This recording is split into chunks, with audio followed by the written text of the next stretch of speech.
Hey guys, D.Bowie here, and this is how Sumail plays Ember Spirit in 7.0.0. In the last patch, the hero was not having great results at all. He took too long to reach his peak, and at the same time didn't farm and siege as good as heroes like Luna, Anti-Mage and Morphling. He was picked sometimes at TI to deal with Fusion spam, and even then he wasn't feeling all that great. This patch seems to offer some solutions to him not having so much impact early on. The level 10 talent, specifically, amplifies his damage, and in this game we are going to see and discuss Sumail going Veil on the hero, as well as some of his decision making overall.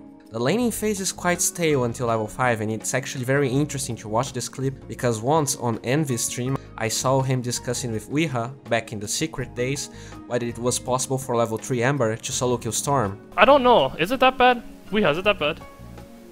What lane matchup? Storm first Ember, don't you just dodge his remnants of Slight? You only dodge one. No, it's horrible. He just hugs the creeps with Storm Spirit and just remnants. When you get close you can't do shit. But you can, at level 3 you can dodge his remnant and then you can tank it, and you tank one.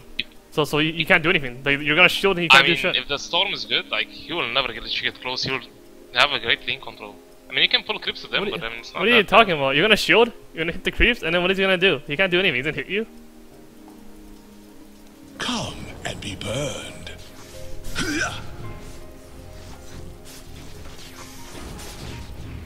What? Wait, does that actually remove it?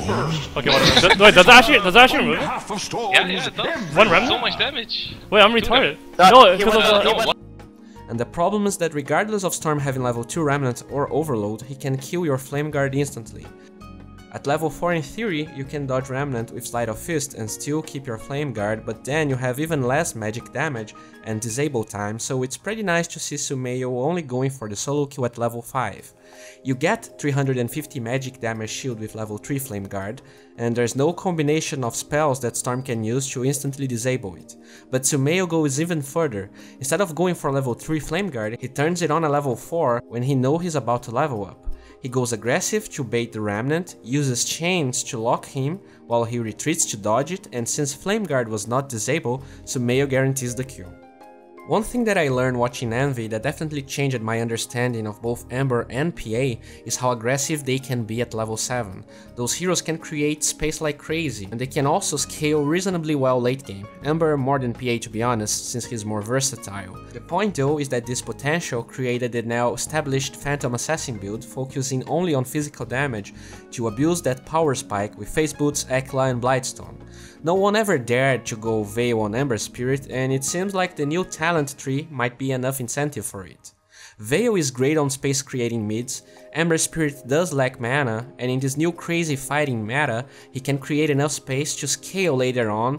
Similar to Murana, she can focus on magic damage with her eggs early on, but with the new talents tree, she can choose to go DPS or more magic damage later.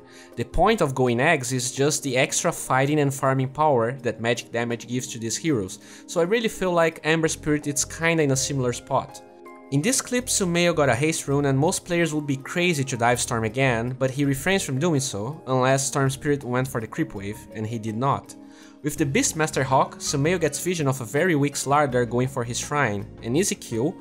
A point to be made is his clicking pattern when he goes for it. If he just turned the haste on in the middle of the creep wave and right-clicked Slardar, he would go through a path that might show a little bit of him entering the jungle, and someone will definitely tell Slardar to back off. Since he clicked right on the edge of the stairs, the pathing system sends him through a path with no vision, even though it's nighttime. In the old patch, Embers would have a really hard time securing kills on a Storm Spirit, since he would just ball lining away after level 6. If you pay attention, Sumail clicks on Storm and he is full mana, and even then he perishes to Sumail, because Searing Chains is a root, guaranteeing him the full damage of 3 Fire Remnants. And it doesn't end here. Pay attention how he carefully waits for the best time to bottle. He was trying to bait Mirana in and lock her with Searing Chains, but since Sleight of Fist is only level 1, he had to come too close and ended up dying because of the arrow. My fire is quenched. Sumail finishes Veil, and look how aggressive he is playing under Storm Spirit's tower. With the new changes, Ember can play way more aggressive against Storm Spirit. He dives the creep wave to force a tower and see if he can find a lone target. Pudge ends up showing up, but he waits daytime before committing very hard. Look how quickly he melts with Veil on. Also, look at Sumail's Fire Remnant's counters. When he sees Sand King approaching, he preemptively casts it to dodge Burrow Strike, but close enough to deal damage to Pudge, finishing him off. In the end though, since he committed both of his spirits, he ends up dying. But there's no doubt that he's creating space, right? Ember is a great hero this game, even though last patch it was hardly the case. Mirana can't leap out of Searing Chains. Storm is the same. Sand King can't Burrow Strike out of it, and he will still be visible during Searing Chains duration if he tries to Sandstorm. But in this clip, he probably didn't have it yet, and they get the kill. Another cool interaction to be talked about is that since Ancients are not magic immune anymore, Ember has ways besides Battle Fury to deal with them. It does take some time, but with Veil he farms them at a pretty reasonable pace. Even when it was clear that Sumail was playing low-key trying to get his travels and his level 10 talent, farming his jungle, he can use unexpected situations to get kills. It's 10 minutes into the game, Bounty Rune is there, and an enemy hero will definitely go for it. He invades their side of the map, but only because they have that Observer Ward, and as we already talked about, Ember counters all of the enemy team's escapes. So even when he sees Storm coming, he doesn't dive instantly, he plays normally, because Storm is feeling safe because of his high ground advantage. Searing Chains can't hit without vision, so that's why Storm's playing like that. With Veil and Flame Guard, he takes Storm down in 2 seconds. The Observer Ward pays off again. With Track Vision and the reassurance that there's no way to counterplay him, he can easily take Sand King down thanks to Veil and his talent tree choices. This is a pretty cool clip. Radiant gets a kill mid and Sumail waits the rune before going in. The first important thing he does here is waiting more than one enemy to show up before using Veil and Searing Chains. When they show up, he casts Chains while dodging Burrow Strike and X shows up to aid him. He had a pretty good idea, he wanted to TP back to base and come back very fast with the spirit he set up.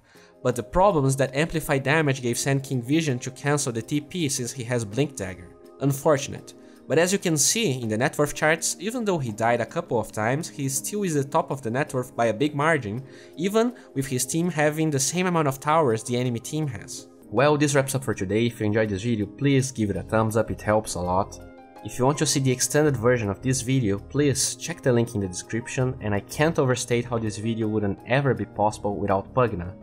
Pugna is a platform where you can learn from people like Chessie, Fogged, Slesser, Monib, and get better at the game. They have now great content on 7.0.0, and if you want to raise your MMR, it's a great time. Just figure out the patch faster than others and get those easy wins. I feel like Enigma had some nerfs, at least in how greedy he could be early on, but this new jungle configuration definitely makes him able to keep growing in the mid to late game, since not only there wasn't that many camps around this area, but it feels like an overall safer spot than it was before. One thing to point out is that even though the kill score might trick you into thinking this was a complete stomp from Zai's team, in reality they are only 4k gold ahead. Hey guys, D.Bowie here, and this is how Zai jungles Enigma in 7.0.0. After the nerfs to Enigma's